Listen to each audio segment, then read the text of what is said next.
The alarm had no name. That was the first thing Commander Elena Vasquez noticed when the sound tore through the air of the command bridge of the Helium-7 orbital station. It wasn't the red debris collision alarm, with its regular, almost boring beep. It wasn't the amber reactor failure alarm, which pulsed at 3-second intervals. It wasn't even the white evacuation alarm, which all 340 crew members of the station had practiced 22 times in the last 2 years. It was a sound Elena had never heard in her 19 years of service, a long, continuous note of a frequency that seemed to vibrate within the bones of her skull before reaching her eardrums. The lights on the bridge changed to a deep blue she had never seen in any operational protocol manual. "Lieutenant Park," she said, her voice completely flat, the kind of voice one learns to use after a decade in space, when panic is a luxury physics cannot afford. "Tell me that's a sensor calibration error." Lieutenant Jamie Park was 26, with eyes that rarely blinked when he was focused and a history of data analysis scores that had left his academy instructors suspicious. He was cheating. He wasn't cheating. He just processed the universe differently from most people. At that moment, he was staring at his screen with an expression Elena had learned to identify as, "Jamie has found something that shouldn't exist." "It's not an error, Commander," he said. His voice was almost reverent. "It's 42 objects. They appeared simultaneously, 0. 3 astronomical units beyond Neptune's orbit. No approach trajectory. No propulsion signal detected before their appearance. They just..." He paused, as if the vocabulary of physics was failing him for the first time in his life. "Were there..." Elena walked the 4 steps separating her chair from Jamie's console and looked at the screen. The solar system was represented as a series of concentric rings around a yellow dot at the center, and there, beyond the outermost ring representing Neptune's orbit, were 42 red dots. Each dot had a number beside it representing its estimated size. The smallest was 2, 1 kilometers long. The largest measured 14, 7 kilometers. She took a breath. "Spectral analysis," she ordered. "Unknown metallic alloys, no match in the database of natural or manufactured terrestrial materials." Jamie typed as he spoke, and each line of text that appeared on the screen seemed to confirm something his mind had already calculated. The displacement technology they used to get here. "Commander, if I'm reading this correctly, they warped space-time around them instead of moving through it. They didn't violate the laws of physics. They rewrote them locally. Radiation emissions? Minimal. Almost as if they were trying not to scare anyone." Elena straightened her back. There was a profound irony in that detail, she thought. 42 city-sized ships appear out of nowhere at the edge of the solar system, and the only thing that makes them slightly less terrifying is that they're emitting little radiation, as if kindness were measured in sieverts. "Wake everyone up," she said. "Communications team on the bridge in 5 minutes. Maximum alert for NATO, ESA, and United Space Command facilities. And someone tell me why this alarm is ringing at a frequency that feels like it's going to make my cerebellum bleed." "Because it's Omega Protocol," said a voice behind her. Elena turned. Lieutenant Commander Rashid Al-Farsi had entered the bridge without her hearing, which was technically impossible given that the bridge doors emitted an audible pneumatic click 6 meters away. Rashid had the annoying gift of seeming already present everywhere you expected to find him. He was Helium-7's intelligence officer, which, in practice, meant he knew things he wasn't authorized to tell most people. "Omega Protocol doesn't exist in the operational manual, Rashid," Elena said. "Correct," he replied, with the expression of someone about to pay a bet they hoped they'd never have to pay. "Because it's not a station protocol, it's a planetary protocol.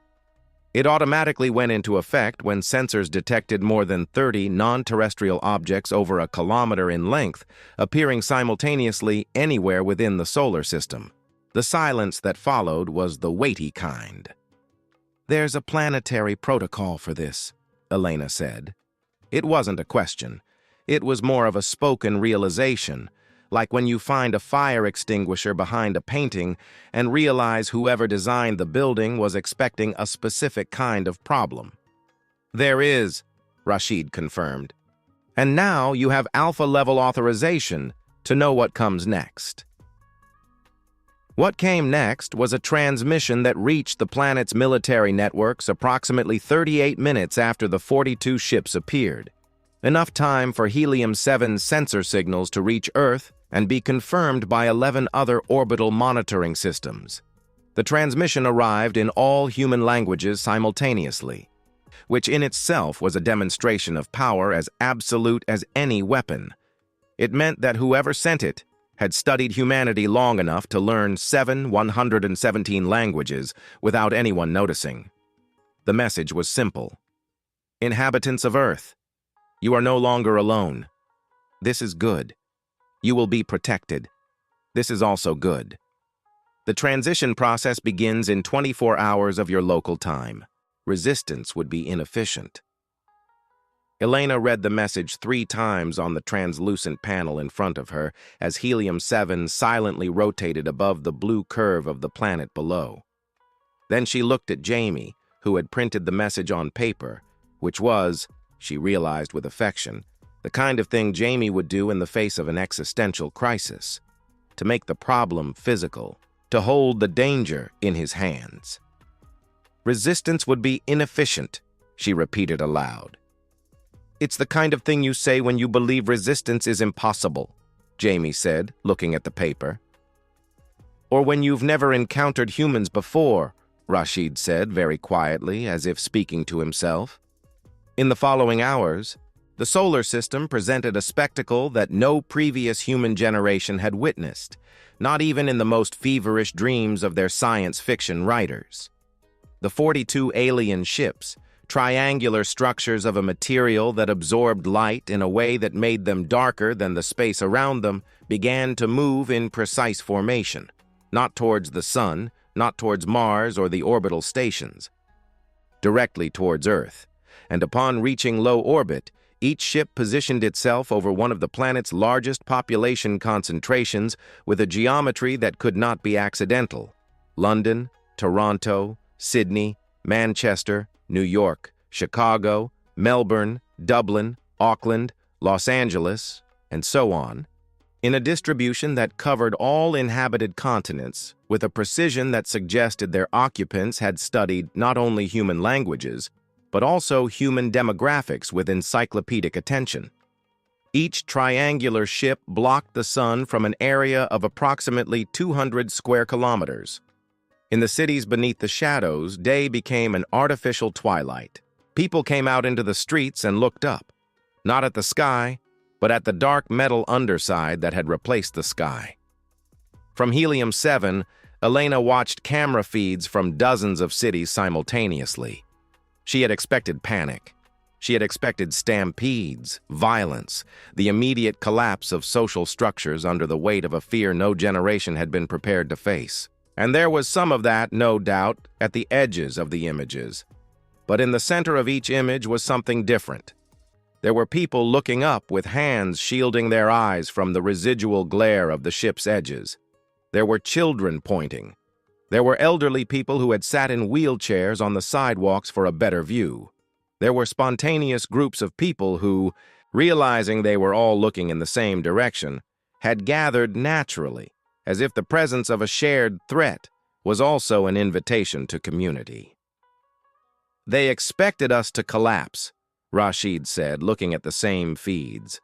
These are 8 billion people who have spent the last 2 centuries surviving wars, epidemics, climate crises, and themselves, Elena said. A metal triangle in the sky is scary, but it's not new in terms of scale of scary. Jamie had gotten up and was standing at the panoramic window of the bridge, looking at the earth below them with that intense concentration his colleagues sometimes found unsettling, and Elena had always found reassuring. It was the concentration of someone who still believed the universe could be understood, given enough attention. "Commander," he said without turning, "the transmitted message included coordinates.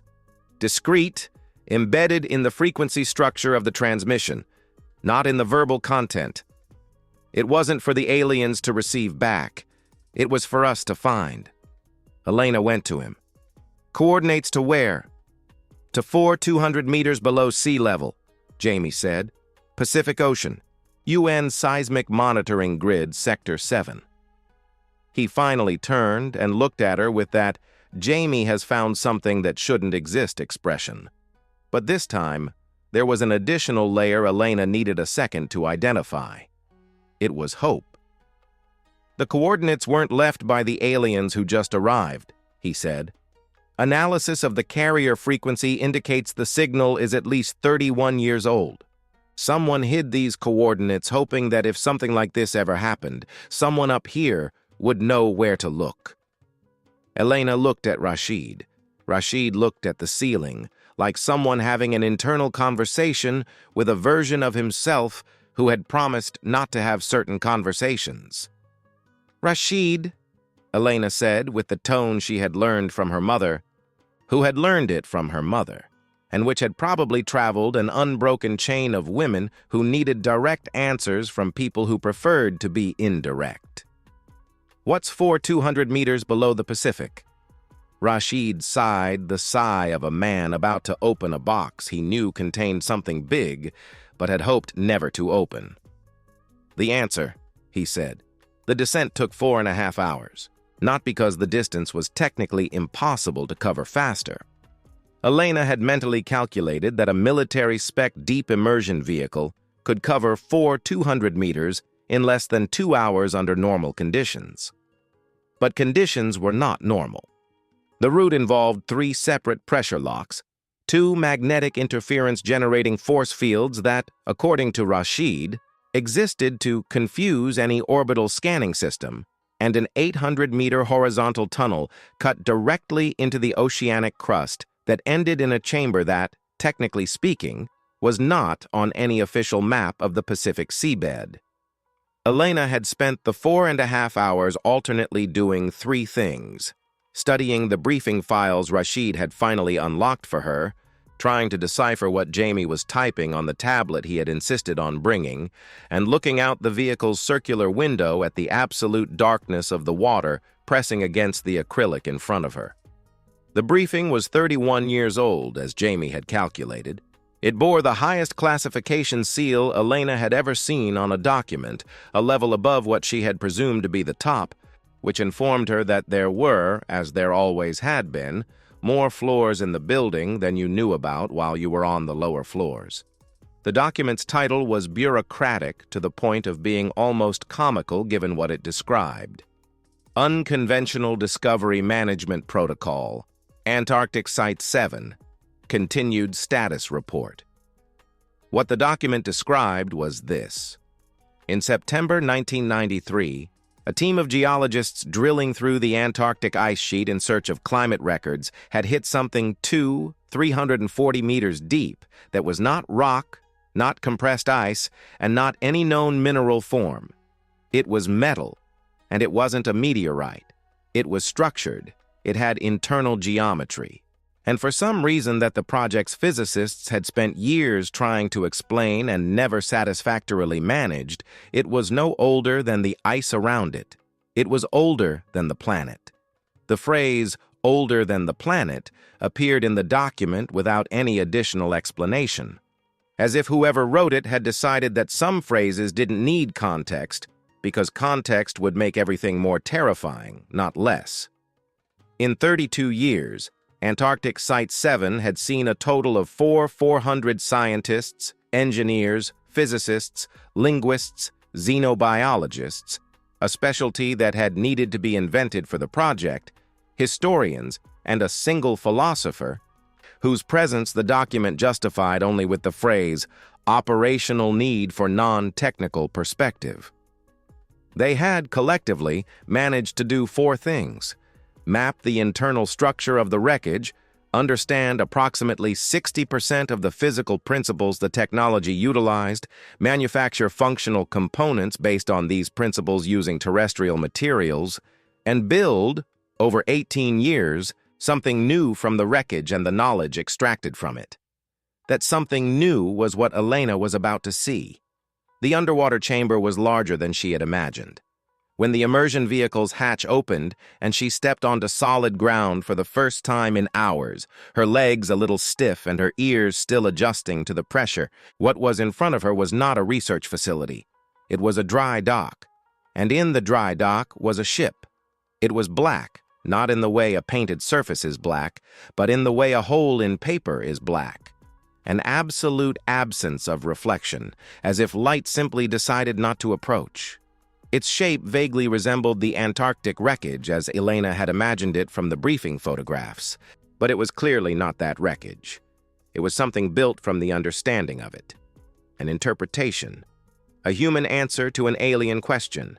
It was larger than Helium-7. 15 years of construction, Rashid said beside her. The reverence in his voice was genuine, which Elena found remarkable for a man whose job was professional skepticism. 1. 4 kilometers long, 280 meters wide at its widest point. Built-in modules here in the dock and assembled underwater to avoid satellite detection. The hull is an alloy of 3 materials developed specifically for this project, 2 of which exist nowhere else on the planet. It absorbs radar, visible light, and most forms of electromagnetic wave scanning. "Does it fly?" Elena asked. "It flies," confirmed a new voice. The man who had spoken was waiting for them at the foot of an access ramp that led up to the ship's hull, and there was something in his posture that made Elena immediately think of solid architectural structures. It was the posture of someone who had made so many difficult decisions for so long that he had stopped noticing they were difficult. He had short white hair and the face of a man who had spent many decades under artificial light, which is different from spending decades outdoors in a way that is hard to articulate, but immediately recognizable. "Admiral Kenji Nakamura," Rashid said, with a tone that was both introduction and warning. "Commander of operations at the Pacific Installation.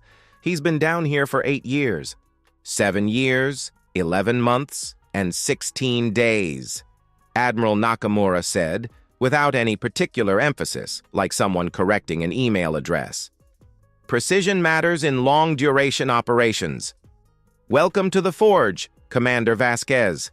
I regret that the circumstances of your visit are these." "How long have you known this day might come?" Elena asked. "Since the first day I stepped into this dry dock and saw what the team had built." Nakamura looked at the dark ship above them. "You don't build this hoping you'll never need to use it. You build it hoping that, if you ever need to use it, you'll be ready." Jamie had silently moved away and was walking along the ship's hull with his palm slightly raised, not touching the surface but feeling the space near it, like a blind person reading a sculpture. Elena knew that behavior. It was Jamie trying to understand something for which he didn't yet have language to describe. "What does it use for propulsion?" Jamie asked without turning. "The Antarctic wreckage included what we call a gravitational warp core," Nakamura said, walking towards Jamie with an energy Elena recognized as the energy of someone who can finally talk about something they've kept for a long time. "It took us 11 years to understand the basic principle. It doesn't create propulsion in the conventional sense. It creates a localized gravitational imbalance. The ship falls towards a point, it creates itself in front of it. In theory, any speed is possible within the solar system without violating relativity." "In theory," Elena repeated. "In practice, we reached 0. 4% of the speed of light in tests. The limitation isn't technological. It's human. Acceleration beyond a certain point requires inertial dampening systems that we are still refining." Nakamura stopped and looked at her directly for the first time since they had met. There was something in his expression that Elena took a moment to identify, because it was a combination she didn't often encounter: pride and humility, coexisting. "But for what we have in orbit now, we don't need 0, 4% of the speed of light. We need enough to get to them first and show them that we are something they didn't expect to find." From his coat pocket, Nakamura took out a tablet and opened a file. It was a real-time satellite feed of the 42 ships over the planet's cities. The triangular shadows over human metropolises looked even more menacing seen from the oceanic subsurface than they had from orbit, perhaps because from here Earth seemed closer, more real. Their message says we have 24 hours for a peaceful transition of global government, Nakamura said. They presumed we would be like all the other worlds they encountered, either advanced enough to know resistance was futile or primitive enough not to try. They didn't account for a third category. Which one? Elena asked. Primitive enough to try anyway, Nakamura said, and for the first time since they had met, there was something close to a smile on his face. It was the kind of smile that has nothing joyful in it, but has dignity. And ingenious enough to have a chance of succeeding. He gestured towards the access ramp.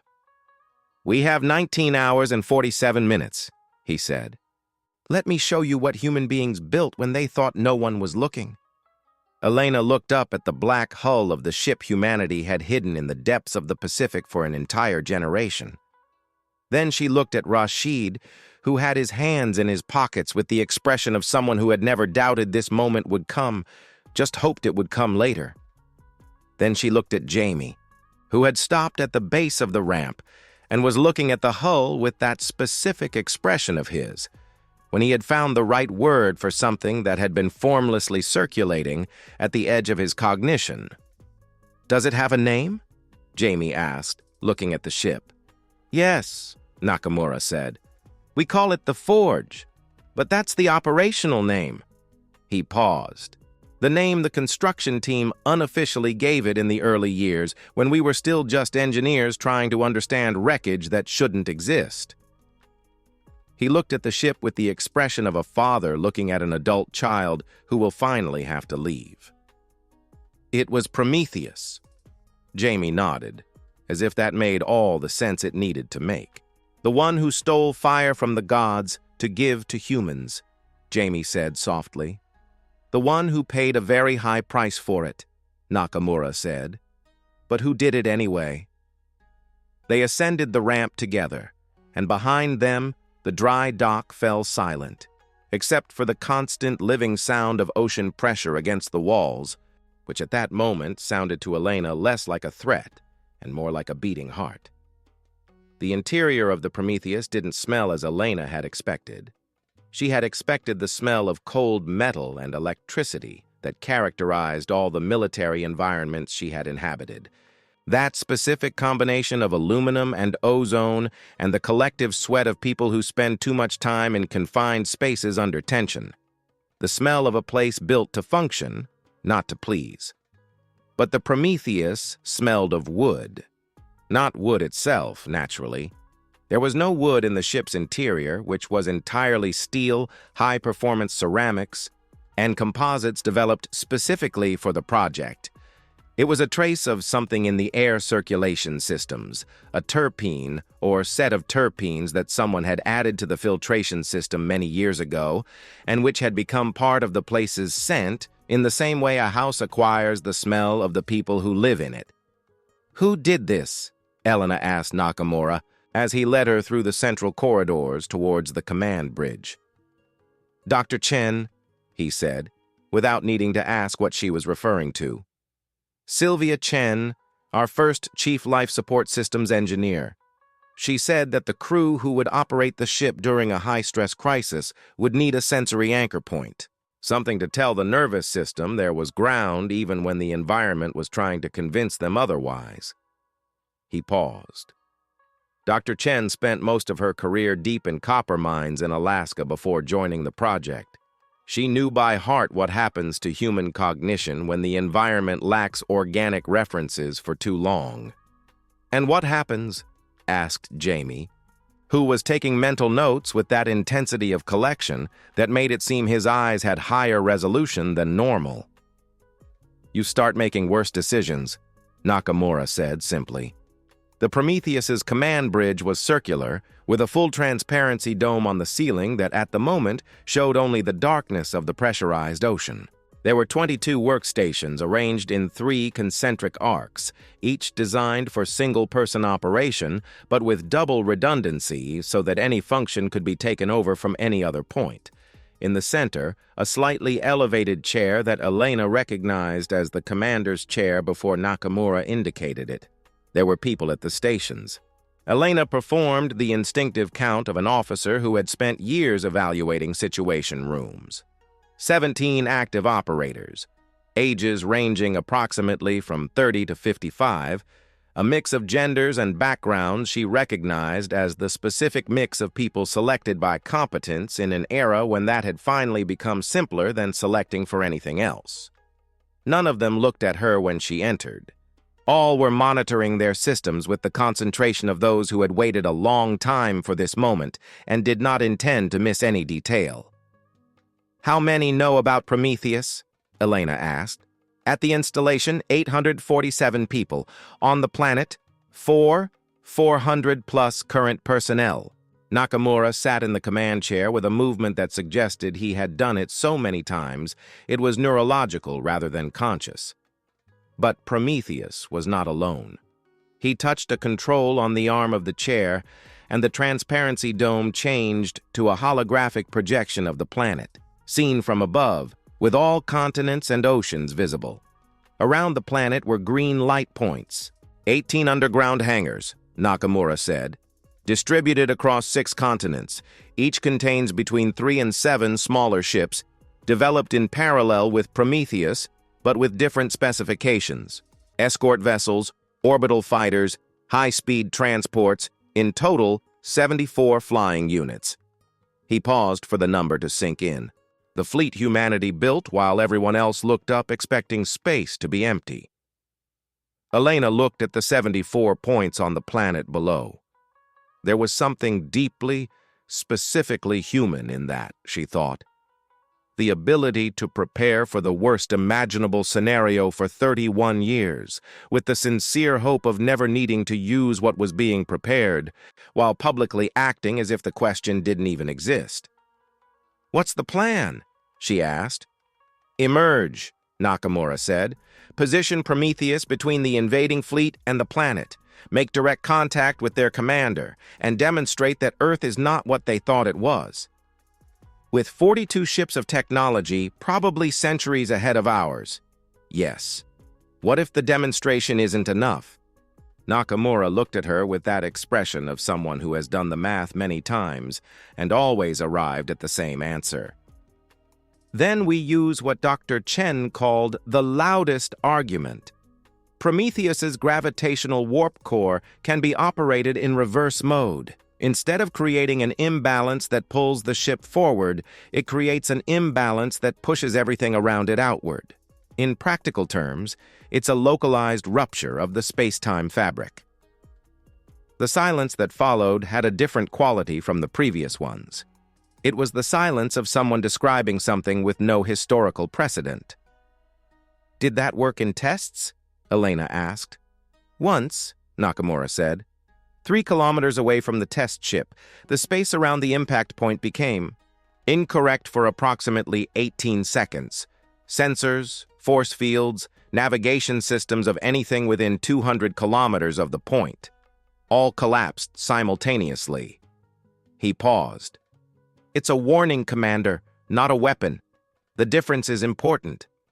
Elena nodded slowly. Warning, not weapon.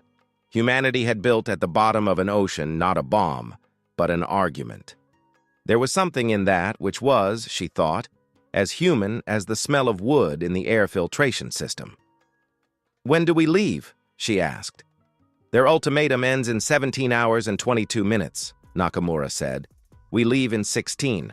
I want to be in position before they expect anything to happen." He stood up. "And I want you in the communications chair, Commander. You are the highest-level orbital communications officer available. If we're going to convince this fleet that it's worth negotiating instead of simply subjugating us, the way we speak matters as much as what we say. You want me to do diplomacy with a fleet of alien invaders from inside a ship that was built from wreckage? We don't know where it came from," Elena said. "Yes," Nakamura said. Elena considered this. Then she looked at Jamie, who had found a free station and was already studying Prometheus's communication systems with that absurd attention he gave to any new system he encountered, like a child new to a library. "Jamie," she said, "I've already started analyzing their transmission frequency patterns," he said without looking up. "If we're going to speak to them in terms they understand as sophisticated rather than primitive, I need to understand how their communication structure works before we assemble our response. The choice of frequency wasn't random. There's mathematics in it." Elena took a deep breath. There was one thing about Jamie Park she had learned over 2 years of working together. When he said there was mathematics in something that seemed random to everyone else, there was always mathematics in it. And the mathematics always mattered. "How much time do you have?" she asked. To understand enough not to seem completely barbaric in humanity's first interstellar conversation. Jamie finally looked at her. "About 4 hours, maybe 5. "You have 4. Then I'll need coffee." Elena was about to say that a ship secretly built at the bottom of the Pacific probably didn't have coffee when Chief Engineer Sarah Adeyemi, who had been monitoring a nearby console, stood up without any change of expression and returned 2 minutes later with a mug she handed to Jamie with the efficiency of someone performing a function as essential as propulsion. Jamie smelled the coffee, took a sip, and his face changed from total concentration to a specific kind of relief Elena recognized as the relief of someone who had thought they had to do something difficult and discovered they had a reliable helper. Adeyemi returned to her console. "You have coffee here?" Elena said to Nakamura with genuine surprise. "Dr. Chen insisted," Nakamura said, with a very slight lightness in his voice. She had a theory about caffeine and decision-making under high-stress pressure. The theory was, it works, and that any ship facing the end of the world needed to have decent coffee. He paused. It took 2 years to convince the Supply Commission, but she was right about most things, so we let her.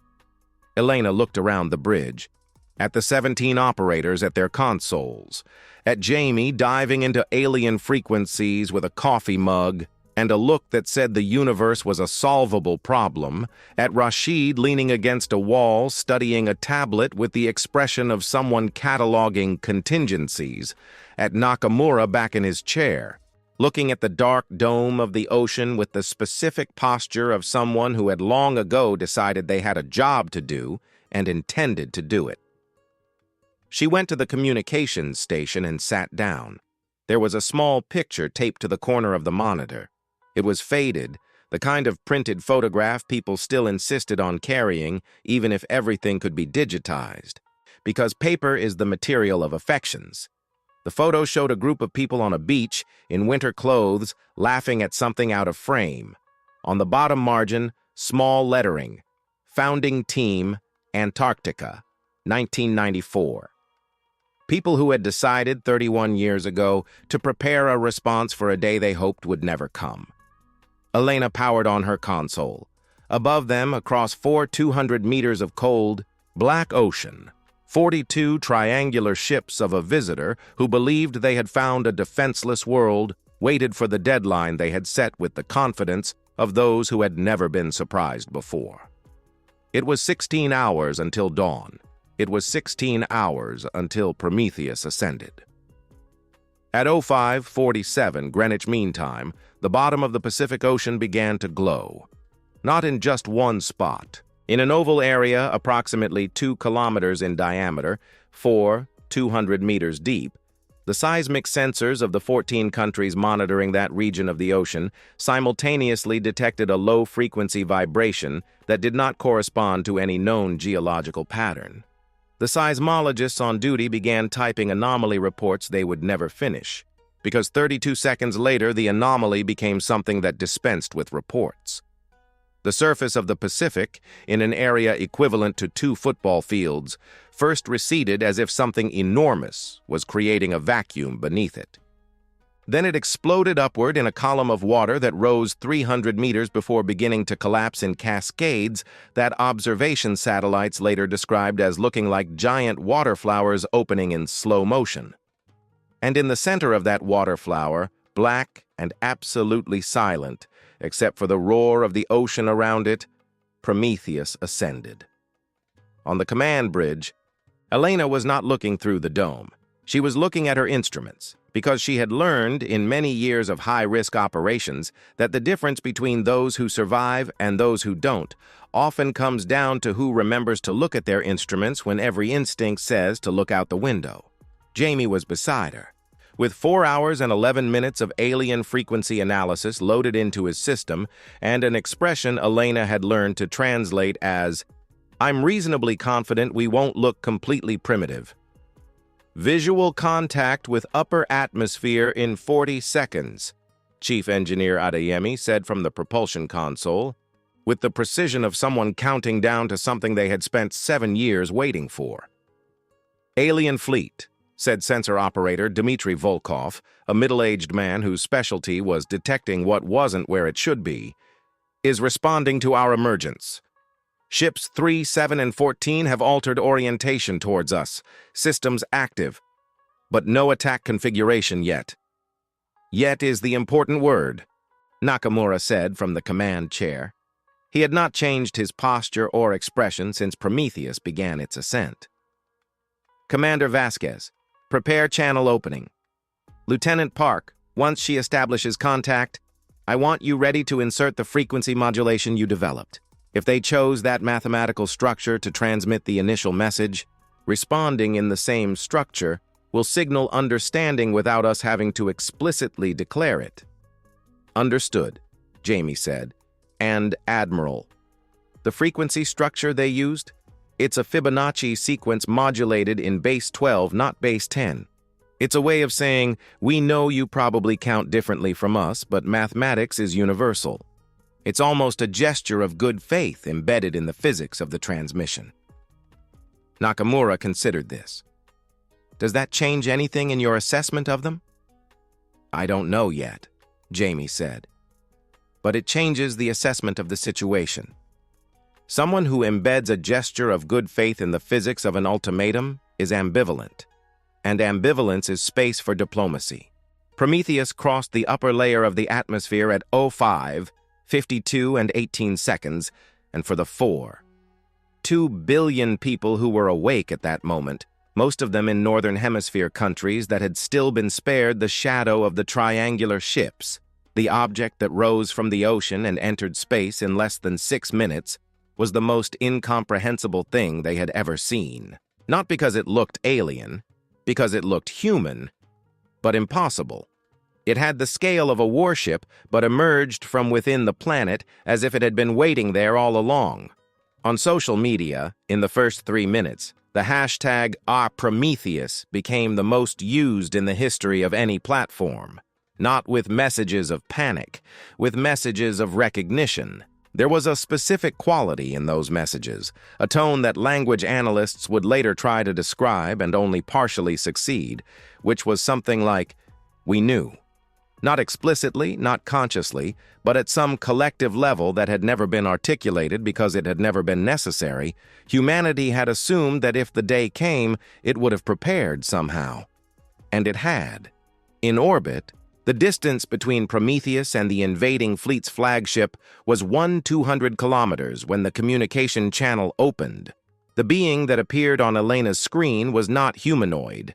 It was taller than the camera frame could entirely capture, of a coloration that fluctuated between dark blue and violet depending on the angle of light. With eyes that were multiple and arranged in a pattern Elena took 2 seconds to identify as having a 340-degree visual field logic, which meant the being had never needed to worry about what was behind it. It wore something that could be clothing or could be part of itself, and when it spoke, the sound came out in simultaneous frequency layers that Prometheus's translators, which had also been part of the legacy of the Antarctic wreckage, processed in 8 seconds. You are the representative of the planetary species Earth. It was not a question. It was a category verification. "I am Commander Elena Vasquez, representative of humanity and planet Earth." Elena had decided, in the 16 hours preceding this moment, how she should sound. Not deferential, not aggressive. The tone of someone who has something to say and the experience to know how to say it. "You are the commander of the fleet in orbit around our planet." A pause. The being looked at her with that wide visual field eye arrangement, which meant Elena realized that it was genuinely looking at her from all possible perspectives simultaneously. "I am Archon Vrel, of the Galactic Coalition of Associated Worlds. We represent 847 civilizations." Another pause, shorter.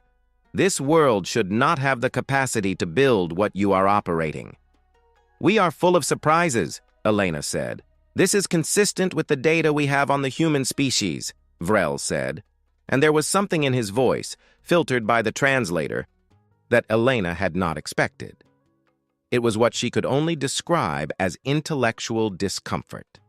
The discomfort of someone whose model of the universe had just received information that did not fit existing categories. But the presence of this vessel does not change the terms of the transition. Humanity would still be safer under coalition tutelage. Your species has demonstrated a capacity for self-destruction on a progressively larger scale. Our protocol for worlds like yours— "You've done this with other worlds," Elena interrupted. Not aggressively, factually. "Yes. How many of those worlds still exist as independent civilizations?" The pause that followed was the longest since the channel had opened, and in it, Elena realized she had asked the right question, because the pause was not one of calculation. It was of a different kind of discomfort. "Tutelage exists for the protection of worlds," Vrel said eventually. "That wasn't an answer," Elena said. Jamie, beside her, was monitoring the secondary frequencies of the transmission.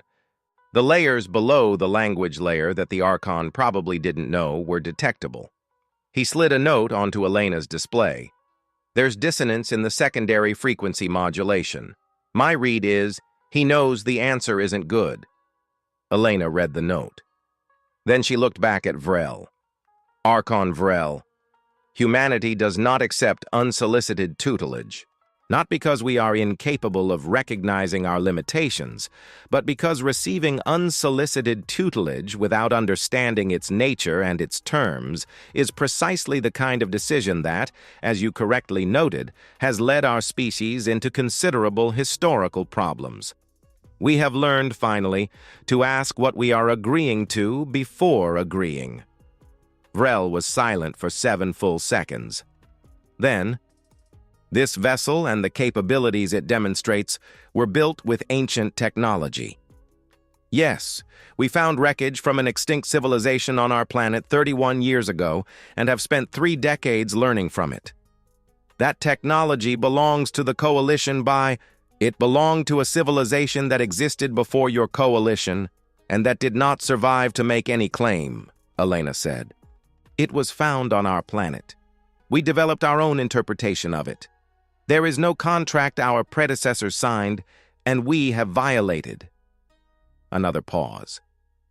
Nakamura, who had been silent in the command chair throughout the conversation, sent a discreet message to Elena's console. "Good. Keep on that line. But prepare for the loudest argument. Volkov, positioning status. 18 of the 42 enemy ships have altered configuration," Volkov said, with a professional calm Elena intensely respected at that moment. "Not for attack, for defensive formation around the flagship. They are preparing for something, but not for immediate attack. They are re-evaluating." And then Jamie said very calmly, "Commander, there's a signal." It wasn't from Vrel. It wasn't from any of the 42 ships. It was from beyond Pluto's orbit. And it was older than everything. The signal came from 48 astronomical units away, beyond Pluto's orbit, from a region of the solar system astronomers called the transition zone, and which, in practical terms, was the corridor between the solar system proper and interstellar space. It was a region where human probes had traveled, where the heliosphere's boundaries dissolved into the vaster stellar wind. It was, in metaphorical terms, the threshold. Jamie had identified the transmission in 7 seconds and taken another 11. 3 to do what Elena recognized as his most unique ability. Not just finding the pattern, but recognizing the type of pattern. While sensor operators around the bridge ran automated analyses, Jamie was doing something different. He was listening. "The frequency structure is ancestral to the coalitions," he said, with such absolute concentration that his voice had become almost inaudible, which paradoxically made everyone listen more carefully. "But it's related to it, as if the coalition's mathematics were a derived version of something older.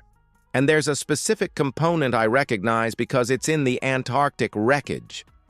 He paused, and Elena saw his eyes move as if he were reading something only he could see. "It's the same signature." "The same signature as the Antarctic wreckage," Elena said. It wasn't a question. "Yes, which means whoever built what we found in the Antarctic ice and whoever is transmitting now." Jamie finally looked directly at her. "Are the same." The channel with Vrel was still open. Elena realized the Archon had stopped speaking at least 40 seconds ago and was showing that wide visual field attention that, she had learned, indicated he had also detected the transmission. There was something in his body language, in the subtle adjustments of limbs and the change in coloration that fluctuated between hues, which Elena was beginning to interpret as the visual equivalent of recognition and fear. "Archon Vrel," Elena said with deliberate care, "you know this transmission signature?" Vrel remained motionless for a period that Prometheus's behavioral analysis systems recorded as 6. 2 seconds, which Jamie had explained during preparation, was an unusually long period for a being with the cognitive processing speed the Coalition demonstrated. "We know it," Vrel said finally. "They are the first ones."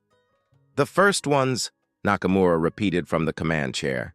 There was genuine interest in his voice, the interest of a strategist who finds a piece of information that reorganizes the entire board. "The civilization that preceded all others we know," Vrel said, and for the first time since the start of communication, there was something in his voice that Prometheus's translator processed, with an additional note that the systems categorized, with uncertainty, as reverence. "Extinct 3 million years ago, due to causes no subsequent civilization has been able to fully determine. They left artifacts in various solar systems throughout the galaxy. We know of 31 such artifacts." A pause. "We did not know your solar system was one of them." "We didn't know any solar system was one of them," Elena said. "We discovered it by accident." During a climate research drill. And there, for an instant, Elena saw in Vrel's expression something she had not expected. It was difficult to identify with certainty through the differences in morphology and body language of a completely different species. But it was what she would have described, if forced to choose a word, as awe. The first one's signal was not a message in the usual sense. It was not a data set that could be linearly decoded and understood as a sequence of statements. It was structural, like a key that operated on multiple levels simultaneously. Jamie took 22 minutes to extract the upper layers, which meant there were deeper layers that would likely take days or years. But the upper layers contained something urgent enough to be placed there. The first ones had died, but they had planned their legacy with the meticulousness of a civilization that knew it was dying. The artifacts they had left in solar systems around the galaxy were not just technology. They were defensive tools. Seeds, in a rough translation, intended for civilizations that would find and develop the technology before the need arose. The need had a name. Jamie read it aloud from the translation display, with the voice of someone transmitting high-impact information who has the discipline not to let the magnitude of the information affect the clarity of the transmission. The swarm.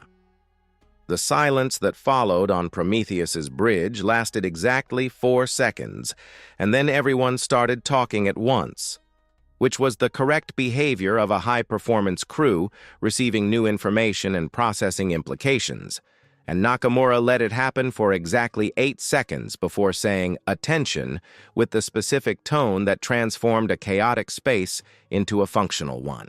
The swarm was described in the first one's data in a way that translation systems continued to refine over the following minutes, but whose central outline was immediately understandable. It was a collective entity of astronomical scale, more process than being, that moved between the arms of the galaxy consuming advanced civilizations, not out of malice, out of process. In the same way a fire consumes wood without animosity or intent, the swarm consumed the structural energy of sufficiently complex civilizations. The first ones had tried to understand it. They had tried to negotiate with it. They had tried to fight it. And in the end, realizing they could not survive, they had done the only thing in their power: prepare others. "How much time do we have?" Elena asked. At the same time, Vrel, from the still-open channel, asked the same question in his own language.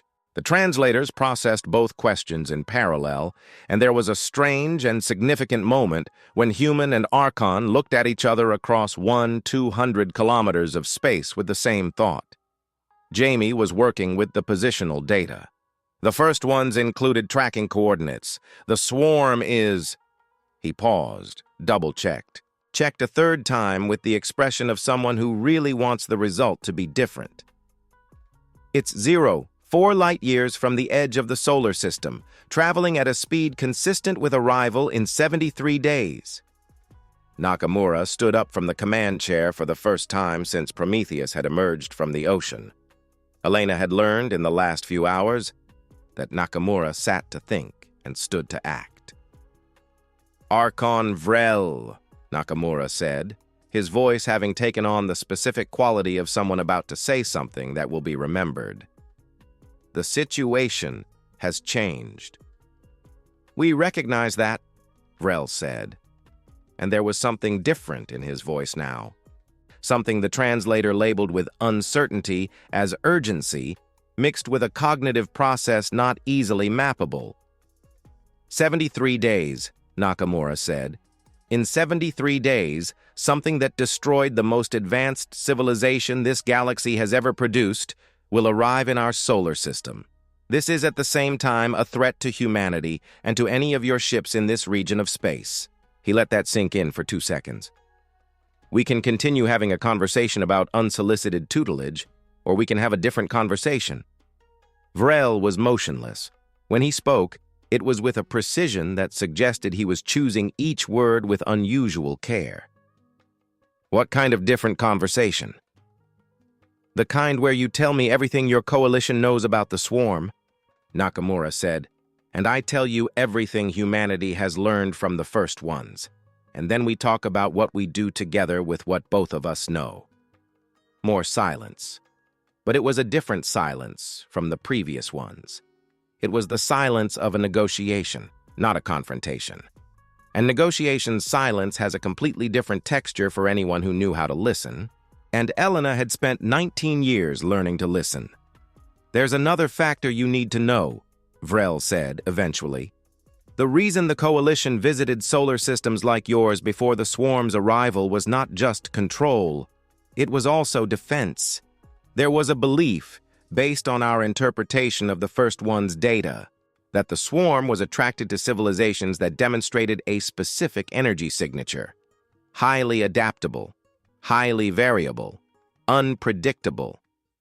Elena had the feeling that the universe had just said something about her species that was both a compliment and a sentence. "Are you saying we are precisely the type of civilization the swarm will seek out first?" she asked. "Historically, yes," Vrel said. "Civilizations like humanity have a low survival rate against the swarm. Not because they are weak, because they are too interesting.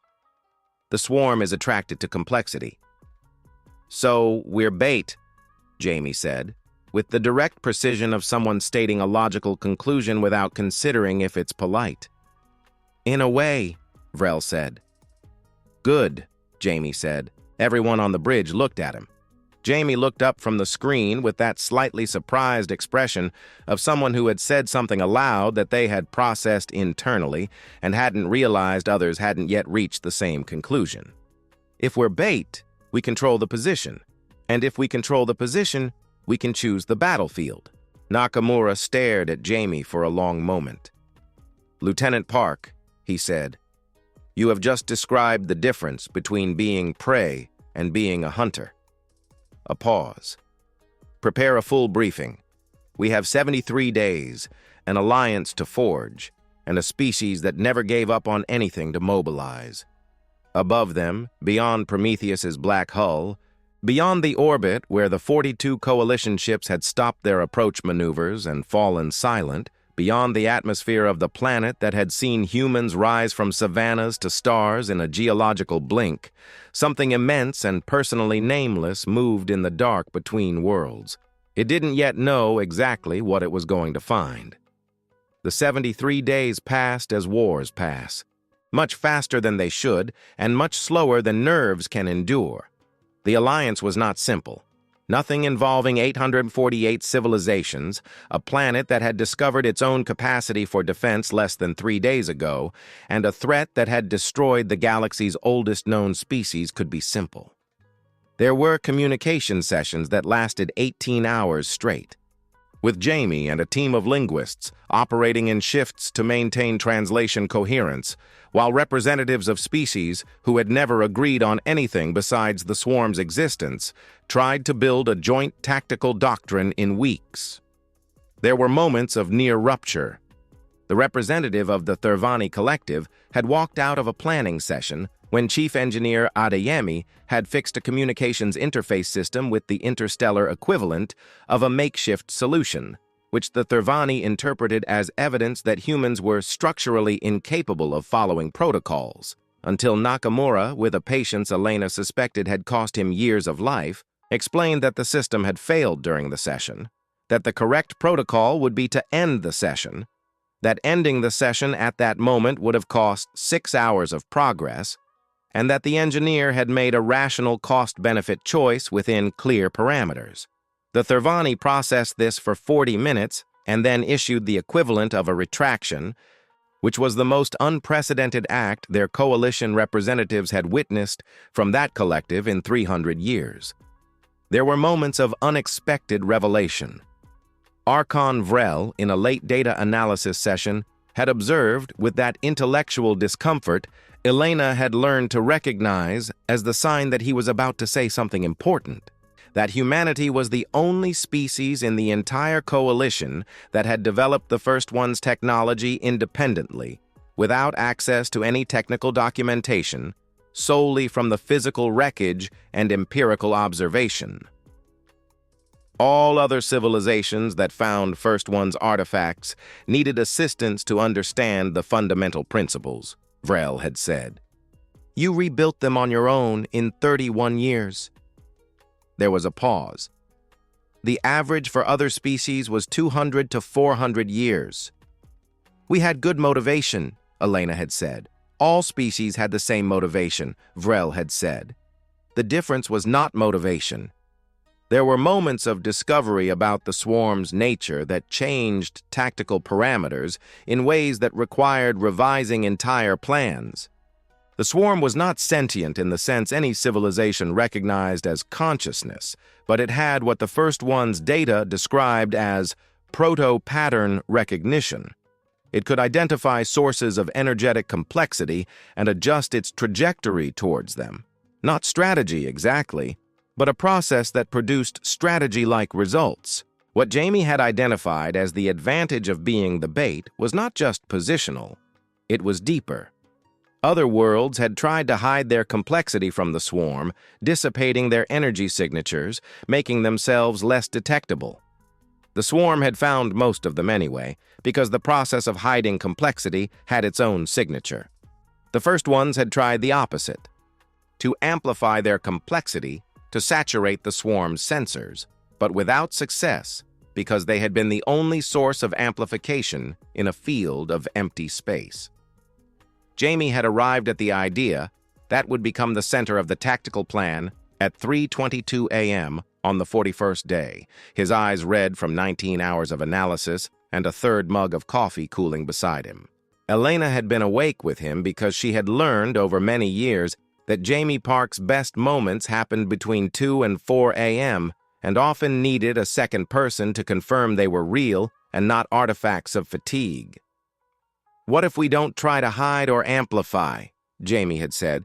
"What if we multiply the points of origin?" Elena had looked at him. "The swarm adjusts its trajectory towards the source of greatest complexity," he had continued. "One source.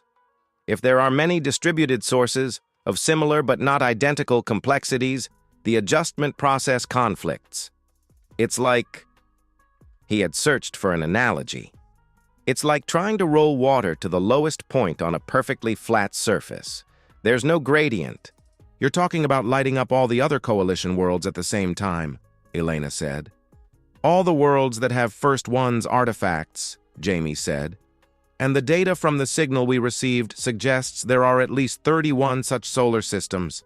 If all of them activate their gravitational warp cores simultaneously in galactic pulse emission configuration, the surface would become flat," Elena said, "and the swarm would have no gradient to follow. It would stop. Not permanently, probably. But a pause is what we need. A pause gives time for coordinated defense. A pause is the difference between a battle and a strategy." The briefing Jamie had presented to the Alliance Council 2 days later had lasted 6 hours and ended with 14 civilizations simultaneously agreeing for the first time on anything, which Vrel had described privately to Elena as statistically improbable to the point of being disturbing. "Welcome to humanity," she had said. Day 73 arrived at 04:17, when the monitoring systems at the edge of the solar system detected the swarm's approach. Not as a single object, as an absence, a region of space where background stars became progressively less visible, not because something physically blocked them, but because something between them and the sensors absorbed the light before it arrived. A darkening without a defined edge. A process of consumption that moved. Prometheus was positioned between Saturn and Uranus, at the point Jamie's calculations had identified as the ideal vertex of the emission geometry. Around it, in a formation that had taken 31 days to negotiate and 12 to practice, were 67 ships of the unified fleet. Not the original 42 coalition ships. More. Other fleets that had arrived during the 73 days. From worlds that news of the Alliance had reached through coalition communication channels, some of them arriving from distances that implied they had left even before receiving the message, as if they had been waiting for an invitation that had never arrived before. Elena was in the communications chair. Jamie was beside her.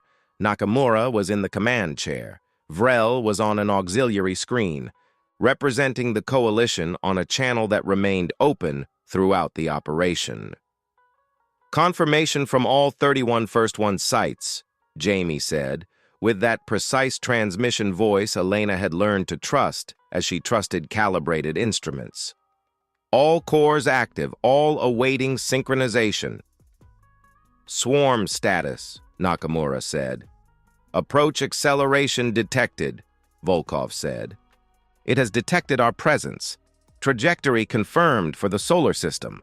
Time to heliosphere boundary? 4 hours and 42 minutes. Synchronization in 4 hours and 40 minutes, Nakamura said. 2 minutes margin." He looked at Elena. "Prepare the galactic channel." The galactic channel was, technically, an engineering feat humanity should not have been able to accomplish in 73 days. It was a communication system that used the First One's frequency modulation as a carrier, which meant that any civilization with a First One's artifact would automatically detect it. Jamie had worked on it for 44 of the 73 days, with a team of 6 coalition engineers who had stopped questioning his methods on the 12th day because the results kept working. Elena opened the channel. and spoke to the galaxy. It was not a long speech. It was not eloquent in a performative sense. It was the synthesis of 73 days of negotiation, alliance, fear, and preparation, distilled into words any translation could process without losing the core. We are the civilizations the first ones chose to seed.